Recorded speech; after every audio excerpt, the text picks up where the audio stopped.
ക്ഷേത്രങ്ങളുടെ എല്ലാം ഉടമസ്ഥാവകാശവും നടത്തിപ്പവകാശവും വിശ്വാസികളെ ഏൽപ്പിക്കൂ എന്നാണ് സംഘപരിവാരോട് പറഞ്ഞു നടക്കുന്ന ഒരു പ്രധാനപ്പെട്ട മുദ്രാവാക്യം, ആവശ്യം. ഈ ശശികലയും വിശ്വ ഹിന്ദു പരിഷത്തിൻ്റെ ആൾക്കാരും ഹിന്ദു ഐക്യവേദിക്കാരൊക്കെയും എപ്പോഴും പ്രസംഗിക്കുന്നത് ക്ഷേത്രങ്ങളുടെ അവകാശം വിശ്വാസികളെ ഏൽപ്പിക്കണം, വിശ്വാസികളാവുമ്പോൾ ഒരു കുഴപ്പമില്ലാതെ നടത്തുന്നതാണ്.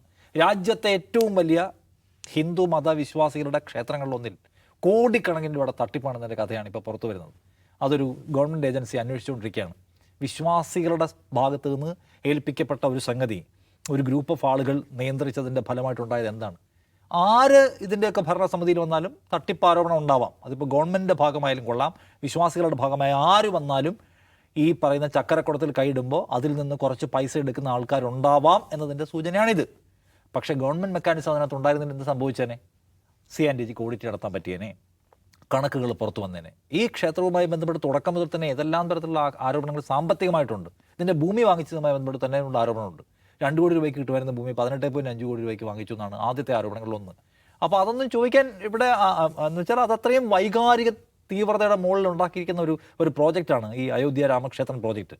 അപ്പോൾ ആ ക്വസ്റ്റ്യൻ അവിടെ ഇല്ല. ചോദ്യം ചോദിക്കുമ്പോൾ അത് പലതരത്തിലുള്ള മാർക്കറ്റ് ഫ്ലക്ച്വേഷൻസിൻ്റെ ഭാഗമായിട്ട് ആ വിലയ്ക്ക് വാങ്ങിക്കേണ്ടി വന്നു. ഓക്കെ, വാങ്ങിക്കേണ്ടി വന്നു. എൻറ്റയർ ഭരണ സംവിധാനം ആകമാനവും ഉത്തർപ്രദേശിലെ സർക്കാരായാലും കേന്ദ്ര സർക്കാരായാലും എല്ലാം ഇതിൻ്റെ കൂടെ നിൽക്കുകയാണ്. എവിടുന്നേലും ഒരു ഞെട്ടൽ രേഖപ്പെടുത്തുന്ന നമ്മൾ കണ്ടു. ഏതെങ്കിലും ഒരു BJP നേതൃത്വം ഞെട്ടൽ രേഖപ്പെടുത്തുന്ന, സംഘപരിവാർ സംഘടനകൾ ഞെട്ടൽ രേഖപ്പെടുത്തുന്ന, ഇത്രയും വലിയ പൈസ അയോധ്യയിലെ രാംലല്ലയുടെ പൈസ മോഷ്ടിച്ചതിനെക്കുറിച്ച് ഞെട്ടൽ എവിടെയെങ്കിലും രേഖപ്പെടുത്തുന്ന കണ്ടോ? SIT അവർ രൂപീകരിച്ചിട്ടുണ്ട്. ഇനിയിപ്പം കോടതി മേൽനോട്ടത്തിൽ അന്വേഷണം വേണമെന്നാരിൽ ആവശ്യപ്പെടുന്ന കണ്ടോ? സുപ്രീം കോടതി ഇടപെടണമെന്നാരിൽ ആവശ്യപ്പെടുന്ന കണ്ടോ? സുപ്രീം കോടതി ഇടപെട്ടാണല്ലോ ഈ കമ്മിറ്റി ഉണ്ടാക്കിയിട്ടുള്ളത്. അല്ലെങ്കിൽ CBI പോലുള്ള ഏതെങ്കിലും സ്വതന്ത്ര ഏജൻസി അന്വേഷിക്കണം, ആരിൽ ആവശ്യപ്പെടുന്നുണ്ടോ? അതിന് ആർക്കും ഒരു ഞെട്ടലില്ലാത്ത എന്താണ്?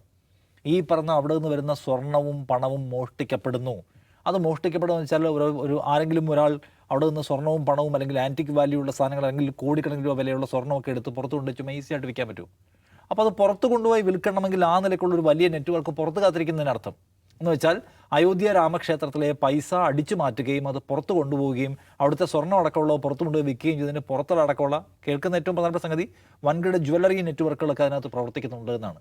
എന്ന് വെച്ചാൽ വൻകിടക്കാരായിട്ടുള്ള ആളുകൾ വൻതോക്കുകൾ നേതൃത്വം കൊടുക്കുകയോ അവരാൽ സംരക്ഷണം കിട്ടുകയോ ചെയ്യുന്ന ഏർപ്പാടാണ് എന്ത് ഈ പറയുന്ന രാമക്ഷേത്രത്തിലെ പണം കൊള്ള.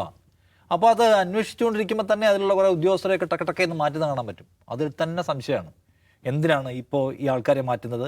ഈ SIT എന്ന് പറഞ്ഞാൽ സംസ്ഥാനത്തെ യോഗി സർക്കാരിൻ്റെ കീഴിലുള്ള ഒരു ഏജൻസിയാണ്. ആ ഏജൻസിയെ നിയന്ത്രിക്കാൻ അവർക്ക് പറ്റും.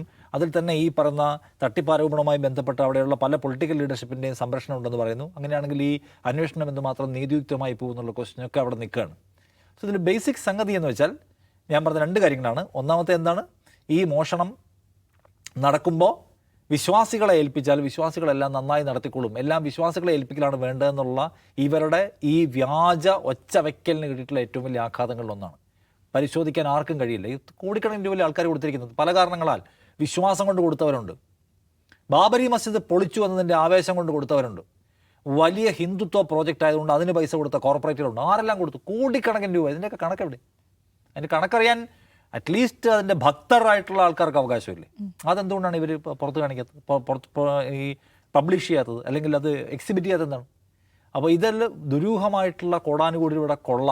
അത് കേവലമായ ഭക്തി മാത്രമല്ല. ഇത് ചെയ്യുമ്പോൾ എന്താണ് നമ്മളൊരു ഭക്തിയുടെ അടിസ്ഥാനത്തിൽ ഒരു അമ്പലമോ പള്ളിയോ മോസ്കോ എന്ത് റൺ ചെയ്യുമ്പോഴും നമ്മളെ നയിക്കേണ്ട അടിസ്ഥാന വികാരം ഭക്തിയാണ്. ഇത് എന്താണ്? ഭഗവാന്റെ സ്വത്താണ്, അല്ലെങ്കിൽ ഇത് കർത്താവിൻ്റെയാണ്, പടച്ചവൻ്റെയാണ്, നമ്മൾ എടുക്കാൻ പാടില്ല എന്നുള്ള ഭക്തിയാണല്ലോ. അതല്ലാതെ വേറെ ചില താല്പര്യങ്ങളാണ് ഇതൊക്കെ നമ്മളെ നയിക്കുന്നതെങ്കിൽ നമ്മളവിടെ ക്ഷേത്രം എന്ന് പറയുന്ന സംഗതിയെക്കുറിച്ചുള്ള നമ്മുടെ കോൺസെപ്റ്റ് വേറെ കാര്യങ്ങളാലാണ് നാം നയിക്കപ്പെടുന്നതെങ്കിൽ, ഭക്തിക്ക് അപ്പുറമുള്ള മറ്റു ചില വൈരങ്ങളാണ് നമ്മളെ നയിക്കുന്നതെങ്കിൽ നമ്മളൊരു മനസ്താപം ഇല്ലാതെ കക്കും. നമ്മളെ ഇത് ഉണ്ടാക്കുമ്പോഴും ഇത് പ്രതിഷ്ഠ നടത്തുമ്പോഴൊക്കെ നമ്മളെ ഭരിക്കുന്ന വികാരം ആത്യന്തികമായ ജെന്യുവിൻ ഭക്തിയല്ല, മറ്റു ചില വികാരങ്ങളാണെങ്കിൽ നമുക്ക് പൈസ എടുക്കാൻ ഒരു മടിയുണ്ടാവില്ല. ജെന്യുവിൻ ഭക്തിയാണെങ്കിൽ ഇഷ്യുള്ളൂ. ആ പ്രശ്നവും കൂടി ഇതിനകത്തുണ്ട് എന്നാണ് കാണേണ്ട ഒരു കാര്യം. നമ്മൾ ഗുരുവായൂരിൽ കോടിക്കണക്കിന് സ്വർണ്ണമുണ്ട്, എന്തെല്ലാം തരത്തിലുള്ള കാണിക്ക അവിടെ കൊടുക്കുന്നു. തിരുപ്പതിയിൽ കോടാനുകോടി രൂപയുടെ സ്വർണ്ണവും വജ്രവും ഒക്കെ അവിടെയുണ്ട്. അതൊക്കെ ഉണ്ടല്ലോ. അതിനൊക്കെ ഓഡിറ്റുണ്ട്. അതിനൊക്കെ സർക്കാരിൻ്റെ ഒരു മോണിറ്ററിംഗ് ഉണ്ട്. സർക്കാരിൻ്റെ മോണിറ്ററിംഗ് ഉണ്ടെന്ന് വെച്ചാൽ ജനങ്ങളുടെ ആകമാനം മോണിറ്ററിംഗ് ഉണ്ട്, ഭക്തരുടെ മോണിറ്ററിംഗ് ഉണ്ടെന്ന് അർത്ഥം. ഇവിടെ അതൊന്നും ഇല്ല. ഇപ്പോൾ ഈ അന്വേഷണമൊക്കെ എവിടെ എത്തുമെന്ന് ചോദിച്ചാൽ എനിക്കതിനെക്കുറിച്ചൊന്നും വലിയ ശുഭാപ്തി വിശ്വാസമൊന്നുമില്ല. പക്ഷേ കാണേണ്ട കാര്യം ഇതാണ്, ഈ പൊതു സംവിധാനത്തിൻ്റെ മേൽനോട്ടമില്ലാതെ നടപ്പിലാക്കാൻ തീരുമാനിച്ചിറങ്ങുന്നതിനൊക്കെ ഉള്ള പ്രശ്നം. രണ്ടാമത്തേത്, നിങ്ങൾ നിങ്ങളുടെ ഭക്തി, നിങ്ങളുടെ നിങ്ങളുടെ നിങ്ങളുടെ എന്താ നിങ്ങളുടെ ഡയറ്റിയോടുള്ള നിങ്ങളുടെ ആത്മാർത്ഥത എന്ന് പറയുന്നത് നടത്തിപ്പുകാരുടെ എന്തുമാത്രം ആത്മാർത്ഥതയുള്ളതാണ്, എന്തുമാത്രം സത്യസന്ധമാണെന്നുള്ള ക്വസ്റ്റിന് കൂടി ആൻസർ കിട്ടിയിട്ടുണ്ട്.